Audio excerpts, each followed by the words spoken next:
Welcome back to the More Than a Mindset podcast with myself, A. And myself, Bio. Today we're going to be talking about the black community.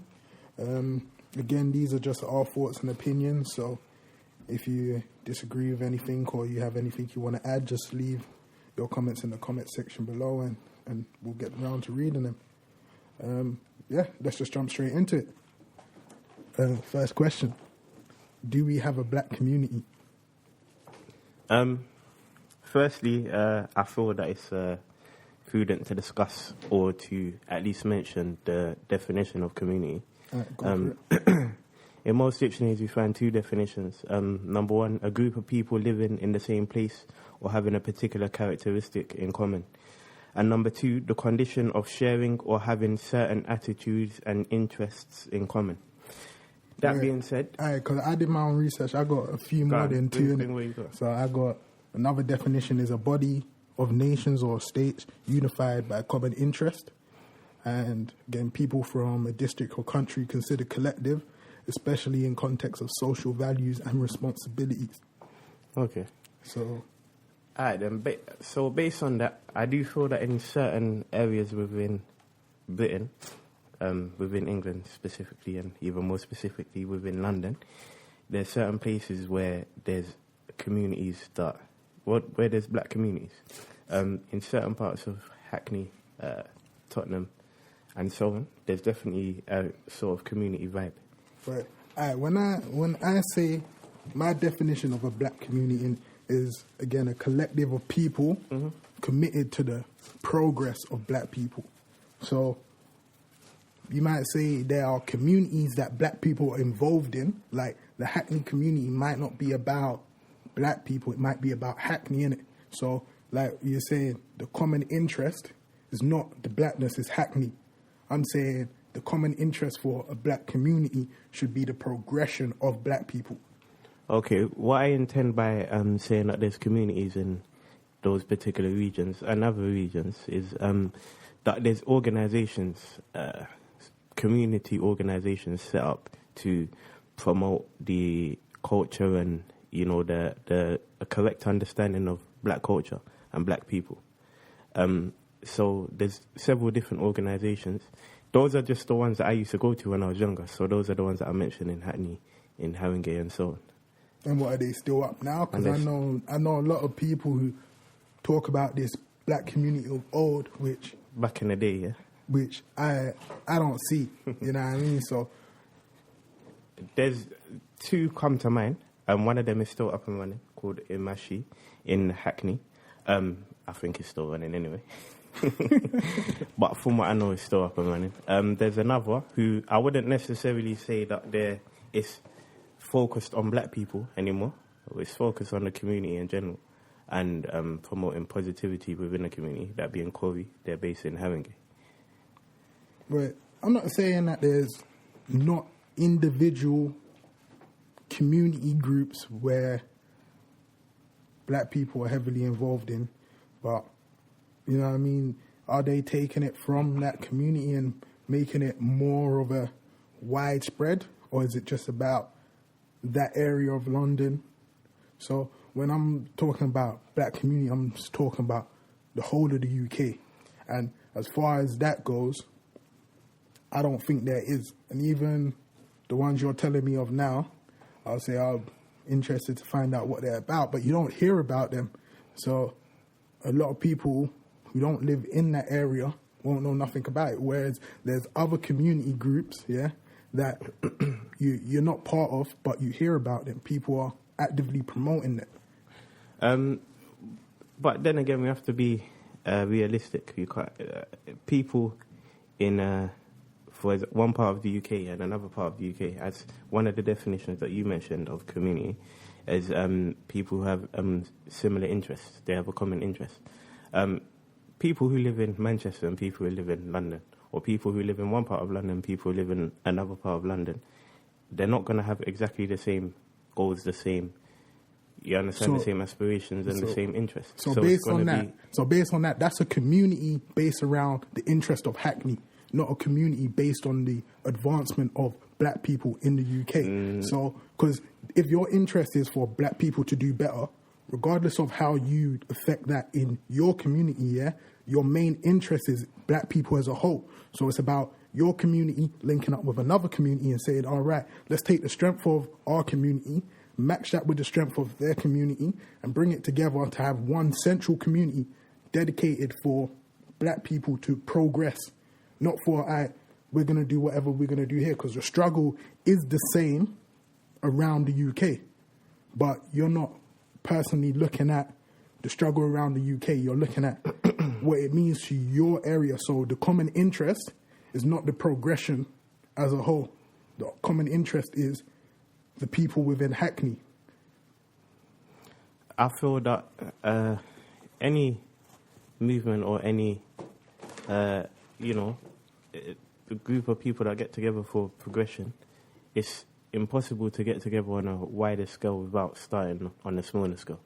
So if, people start within their communities and then that then expands and then people start linking up with each other in different communities, then fair enough. But it has to start from somewhere, isn't it? Firstly. And secondly, in terms of actually the benefit of having, because there are certain things that are like that. For example, like Pan-Africanism, yeah? Mm. What Pan-Africanists believe is that the black people outside of Africa, so wherever they are in the world, the African diaspora, whether they're from the Caribbean, whether they're from America, whether they're in Britain, wherever they may be, that they will not improve and they will not get better until the situation in Africa gets better. And that is something that I can kind of understand a bit to a certain extent, because it's as if, or one of the points that they like to bring is that if there's a situation with black people outside of Africa, within the UK or within America, then no one really cares about what happens to these black people because they don't have a base. Yeah, they don't have someone supporting them. If you don't find the same things happening to black people that you find, you don't find the same thing happening to Chinese people and so on that you find happening to black people, because Chinaman won't have it. But you know what I'm saying? Based on that premise, yeah, you're saying then that community in Hackney means nothing, because nothing's going on back in the homeland, you see. So I'm saying, forget about, we got to obviously incorporate the homeland and all that, but really and truly, we need to affect the UK, and we do have an important position within the whole scheme of Africa becoming a dominant nation that we can't address in Africa. We're hearing it, so we need to address things here. And then as we improve here, maybe let people know that, you can go back to Africa after you studied and that and improve there. Then we can't really have that discussion yet, and I think our main focus should be on what we need to do here for us to improve in it. So I personally think there's no black community, and I've got a list of reasons why there is no black community on a whole, like a scale, encompassing the whole of the UK. But then again, that's kind of my point, because if we're saying that we need to focus on a certain portion of the world where there's black people, then I'm saying that because it's more realistic to focus on the UK, isn't it, than to say, let's go, right now we're going to say every black person in the world are getting together. That's not realistic. I'm saying I don't think it's realistic to then focus on the UK as a whole. I think it's more realistic to start from specific communities and then go from there. And I'm not saying that that's not the way it should go about. But I'm saying if that community group is not based on the progression and they're based on their environment, then it's not the same, innit? So if you're on the progression, you should be spreading your hand out. It shouldn't be a thing of everything is exclusive to people living within this borough. You should be out there actively encouraging people to form their own community groups elsewhere, because we know logistically it'll be easier for us to have a Wandsworth community, a Southwark community, you get me? And then, as you do there, but also link up as each individual borough and build as a collectively. So it's to have a central meeting point, just like the European Council. You see, they come together every so often and they discuss, what do we want to do? Then they go away and effectively make that change in their own community, innit? But the reasons I'm saying there's no black community is because we don't do that. And is that even on the horizon? Have anybody even thought about doing something such as that? And if they have, why haven't we heard of it? To what extent is it needed, though? Like, I say it's needed, isn't it? Like, let me tell you why I think currently there's no black community in it. First of all, people are scared of the white man's economic power. Yeah? So, because they're scared of the white man's economic power, they don't want to do anything that is going to be considered to go against the white man, innit? So, people, when they hear the word black community, yeah, probably they don't understand what the word community is, innit? And they think if to be part of a black community, you must alienate yourself from the rest of the world. That's not what I'm saying. I'm saying, as a people, we need to be in control of what we're doing and where we want to be going. So, when people first of all understand that, we can have a black community without alienating ourselves from the rest of the world, which other communities actually do, then you will take away that stigma and you will take away the fear of, all right, listen, I can't even put my name to that because if the white man hears, he's going to cut me off and I'm not going to have no way to work and I'm not going to have nothing to do. So I think fundamentally that's why you don't hear about it. If there are these little pockets, nobody wants to come forward and say, this is what we're about, because they know the human psyche doesn't understand the difference between wanting to be segregated and wanting to help your people. That point I agree with. I do think that a lot of people, when they hear about these discussions or when they hear about people talking about the advancement of black people, they have this kind of feeling they feel away, like they don't feel that it's something that will be accepted in general as part of society. And again, we do have to remind ourselves that if there is any segregation, it's not us that has segregated ourselves. We haven't come in and said that as black people we feel that we should be less than than everyone else. We haven't segregated ourselves. If there is any segregation, then it's been done to us. We are victims of it, not the perpetrators of it. So yeah, I do agree with what you're saying. That we do need to get together and have a sort of way of, controlling our own economy or controlling what we put out there and how we put it out. And more to that, it's that thing of wanting to be accepted as well. I think nobody wants to put themselves out there because they want to be accepted. So that's the first reason, yeah? Another one is, I don't know, it's hard for me to, I feel like there's a population of black people who don't see black as being positive.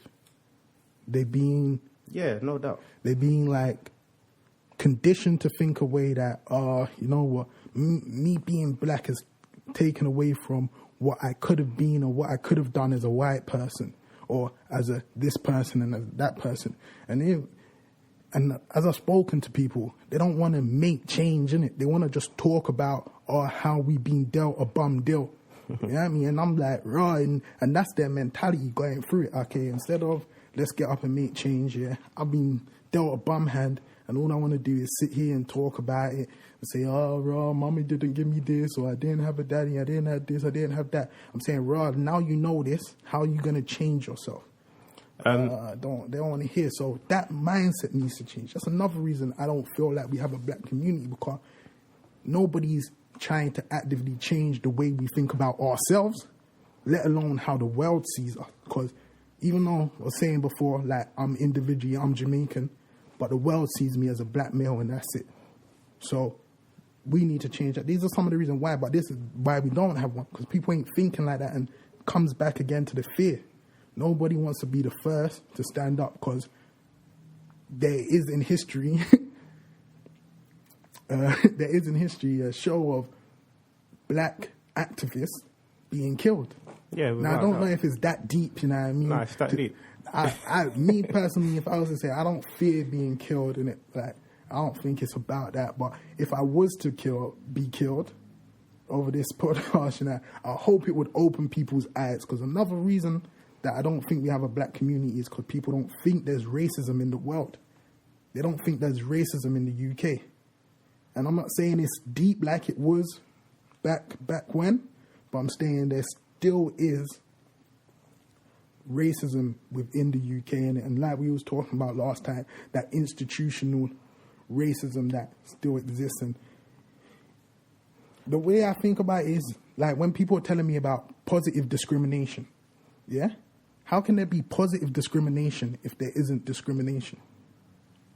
Well, I think though as well, because it's important to, because obviously there are people that say we've been dealt a bad hand and such and such, and I agree that it's not productive to a certain extent, but at the same time it's important to discuss that. It's impossible to know how you're going to get out of a situation without first understanding the situation, first understanding what got you in the situation, what led to that situation, and what's maintaining that situation.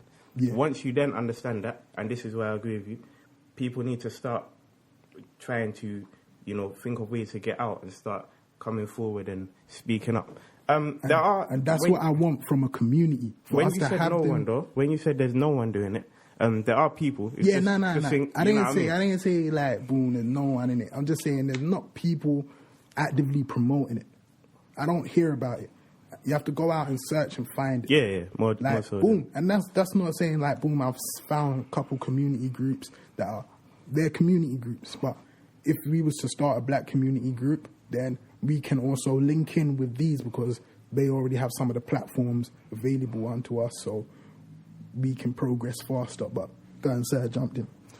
Yeah, and as well, it's important to understand why people aren't stepping forward. So as you mentioned, there's been, if we can name how many people who, even recently, people who aren't necessarily, or anyone who's tried to make any situation like in Africa or outside Africa better, we do often find that they get gunned down, and often in a, sort of embarrassing way. Yeah, and I was like speaking to some of my pals the other day, and I was saying, like, I was explaining that people in the business of protecting their self-interest, innit? So when you wake up and say, actually, that government's intervention in that country is not based on what's right for the people in that country, it's based on what's right for that government who is intervening, then you start having a different outlook on how the world should, like, progress. But, boom, get a bit sidetracked. But what I'm saying, like, I agree with what you're saying. We do need to understand, but just from the people I've been speaking to, man don't want to progress after understanding why we're there. They want to wallow and wait for someone to give them something instead of, all right, let's effect change. Boom. Another reason I would say there's no black community, because the generation before us, they failed us. Not way man's looking at me like, okay. That one I completely disagree with. Yeah. Nah, I'm not. Listen, I'm just saying, not failed us in terms of how they brought us up, but there's certain things that they didn't do to give us the next step, give us the next handout. And it comes to probably my next point. It links back in with the previous point of wanting to be accepted by the white man. So they kind of lost track of who they are and what they need to be promoting. And then it comes into the next point of, once you make it, you don't want to give back. You want to be like, all right, listen, I got my position at the table, yeah? I had to do this, that, and the third to get here. I'm not going to help anybody because it was really hard for me to get here. And now you just want me to give you the same position what I worked hard for. You know what I mean? I'll say, like, this thing I sent you is really, really hard to read on the internet about the previous generation failing us. And the guy who written, he had some pretty decent points. Do you know what I mean? Like, he's talking about the obsession with drugs. He's saying that the obsession with drugs started with the generation before us. He said the generation before us, parents, weren't drug addicts. Then drugs were incorporated into the community, and then people from our generation now take drugs. So who started that obsession with drugs? firstly, we have because if we say the generation before has failed us, then we would have to look at the situation of that generation and the generation before them, and then look at the situation of our generation and see, are we in a better position? Are we in a worse position? So when both our grandparents would have come to the UK, because your grandparents came in what era? Do you know? What decade? 1950s, 60s? No, before then, but before 50s. My grandparents came in the 50s. And if you hear the stories, and I'm sure you probably heard the same, stories that of the racism that used to be prevalent within the community and just outright racism, there weren't no hiding it. You get called a nigger like it's nothing. Or people are saying, you know, why don't you wash? Because you're black. On the doors there was no blacks, no dogs, no Irish. This is well known. Do you understand? So this is what faced our grandparents when they came to the UK, and that early generation of black people who came, a lot of them, you know, during the Windrush period and all of that. And if we look at the situation that we're in now, then without doubt it's a better situation. So to say that they have failed us, then it would, you know, it seems to me as if it's a bit ungrateful to not understand the blessing that, you know, we've been given, really, because they paved the way for us to then make progress. If we then think that, you know, they could have made more progress, then cool. But then again, it's back to what you were saying about placing the blame and about, you know, saying this is the problem. But then, okay, if we think they should have made more progress, then maybe it's time for us to pick up the baton and then make that progress ourselves. Without doubt, I don't think that they failed us. I'm not taking anything away from what they did, and we have hindsight looking back on what could have been done, and looking back on what could have been done, they didn't do what they should have been doing at the time. Now, when you're saying these changes, what should they have been doing at the time? Like, they should have been getting together and building businesses instead of waiting for equal opportunities in the white businesses and now being like, yeah, I get paid the same as my white counterpart. I don't need to grow my own stuff. You understand? So I'm saying that's something that they could have been doing, but they didn't do it. But when I'm saying looking back here, it's like, all right, cool, I understand that stuff has changed. But was that stuff changed from a point of black people getting together, rallying and saying, raw, boom, this needs to be changed? Or was it just gradually with the times, with different figures coming in, saying, okay, raw, do you know what I mean? On a human level, we need to change the way we interact with people from here, there, and the third. So, I think, yeah, because we have to be very clear about this. People who have, you know, power, yeah, they are not going to give up that power for anything, unless people are willing to fight for it, to challenge it. If they're misusing that power, then they're not going to give it up for anything unless people challenge them for it. So it's like with slavery. People say, the abolitionists, they started realizing that black people were humans and they just decided to free them. That's not the case at all. Without the revolutions that took place within parts of the Caribbean, within parts of America, then they would not have freed the slaves, without doubt. And without the economic climate at that time, they wouldn't have freed the slaves. Okay. So again, in the UK, I don't think at all that we can say that, you know, they realized that black people were humans over time and they just started to accept us within society. Nah. That's not the case. There's been people fighting from the get-go for the betterment of black people. And to just dismiss that and say it hasn't played a part, that is what has helped us to get to this position. I'll be honest with you. I don't know, like we said in the previous podcast, can you tell me any black activists from the UK? Any black activists specifically from the UK? Like, can you tell me, is their story well known? Are they stories that your grandparents have told you? Listen, when I was around, we had people like, and then were your parents telling you, listen, when your grandparents were around, there were people like, What I'm saying is the point you made was very good about the people with power ain't going to release that power, but they will be very manipulative in the way that you perceive their power.